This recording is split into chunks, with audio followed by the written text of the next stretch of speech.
बाबा प्रकट हुए गिरिराज जी पर, प्रथम मिलन हुआ और प्रथम मिलन करके और जब श्री जी बाबा ने कही कि मैं चाहूं जग में बुझाऊं, मेरा मंदिर स्थापित करके मुझे आप विराजमान करिए श्री वल्लभ, तब एक छोटी सी कुटिया वहां उस समय बनाई और रामदास जी को श्री महाप्रभु जी ने बुलाया और कहा, रामदास तुम अब श्री जी बाबा की सेवा करियो। सेवा करने की आज्ञा करी, पर आज्ञा करने के बाद रामदास जी ने प्रश्न किया कि वल्लभ आप जो सेवा करवे की मोको आज्ञा कर रहे हो, मैं तो जानता नहीं सेवा कैसे होती है, क्या होती है, कैसे की जाए। हमें भी ये प्रश्न होता है, जो वैष्णव ब्रह्म संबंध लेते हैं पर चाहते हैं कि हम ठाकुर जी पधरा में सेवा करें, परंतु सेवा कैसे की जाती है, उसका क्या भाव है वो हमें पता नहीं है, इसलिए हम सोचते हैं कि मालूम नहीं है तो नहीं करना अच्छा। इस विचार से भी कई वैष्णव सेवा नहीं करते। श्री महाप्रभु जी ने इसी प्रश्न का उत्तर रामदास जी के द्वारा हम सबको दिया है। क्या उत्तर दिया कि सेवा रीत प्रीत ब्रजजन की। रामदास जी कैसे सेवा करियो, तो कुछ ज्यादा मत करियो, जैसे ब्रज गोपिकान ने, ब्रज ग्वाल बाल ने, ब्रज भक्तन ने जैसे प्रभु की सेवा करी, जैसे लाड़ लड़ाए, ऐसे तुम ठाकुर जी की सेवा करियो, ठाकुर जी वही में राजी है। कुछ और करने की आवश्यकता नहीं। मैया मोहे माखन मिश्री भावे, माखन मिश्री हम जैसे रहते हैं, अगर 4 लोग घर में रहते हैं और ठाकुर जी पधारते हैं तो अब हम 5 लोग रह रहे हैं घर में, और ठाकुर जी अलौकिक बालक के रूप में हमारे घर में पधारे हैं। उसी भाव से जब हम ठाकुर जी की सेवा करने लग जाते हैं, ये सहज निष्काम निष्कपट निष्कलंकित भाव जैसा ब्रज भक्तों का है, वैसा भाव जब हमारा हो जाए, वही सहज प्रीति है। दास शरण हरि वागधीश की, दास शरण हरि वागधीश की, दास शरण हरि वागधीश की, चरण रेणु निधि पाई प्रगट वे मार्ग रीत दिखाई,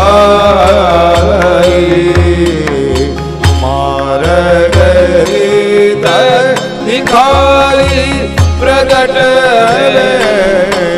मार्ग रीत दिखाई।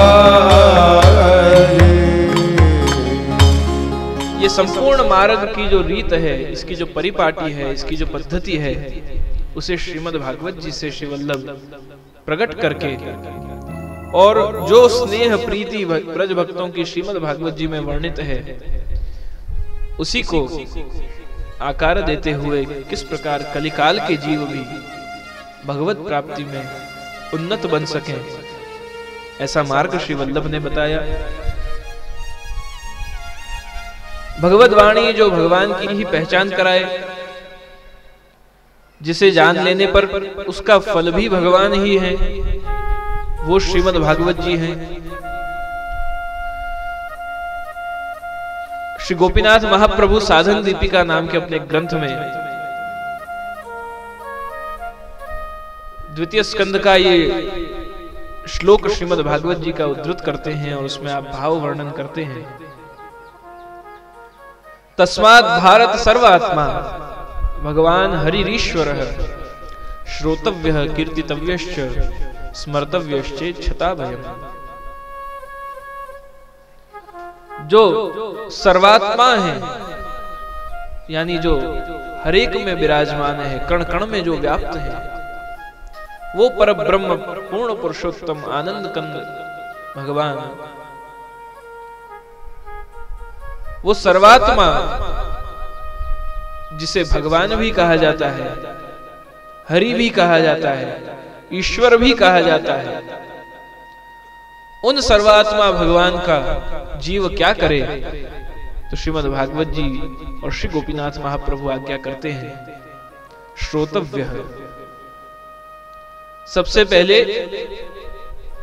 उनके बारे में, उनके महात्म्य को, उनके गुण को, उनके स्वरूप को, जो महात्म्य ज्ञान पूर्वस्तु कहा, उसके साथ ही ये कड़ी जुड़ जाती है।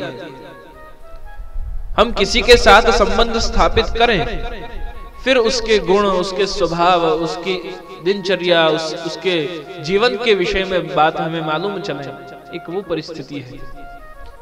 और एक पूर्व वस्तु, यानी पहले संबंध स्थापित होने से पहले, अनुभव होने से पहले वो कौन है, कैसे हैं, उन्हें क्या पसंद है, क्या ना पसंद है, कौन सी वस्तु उन्हें रुचिकर लगती है, कैसे गुण उन्हें भाते हैं, इन सभी बातों का हमें ज्ञान होना, वो महात्म्य ज्ञान पूर्व वस्तु, वो कैसे होगा? तो कहा श्रोतव्य है, सुनने से। फिर कीर्तितव्यश्च, पहले जो सुना सत्संग में, कथा में, प्रवचन में जो सुना, फिर कीर्तितव्यश्च, जो यहाँ आए हैं उनके साथ भी कि जय जय ने आज ये वचनामृत में आज्ञा करी थी, मेरे मन में तो इस बात को लेकर ये भाव आया, आपका क्या भाव था उस बात को लेकर? आपस में उसकी चर्चा करनी, वो कीर्तन ही है। जो नहीं आए हैं उनके साथ उस बात की चर्चा करनी, वो कीर्तन ही है। प्रभु के गुणानुवाद कहीं भी किसी भी प्रकार में किए जाएं, वो कीर्तन ही है। तो श्रोतव्य है, कीर्तितव्यश्च, और तीसरा बताया स्मर्तव्य है, जो सुना, जो कहा, उसका स्मरण करना।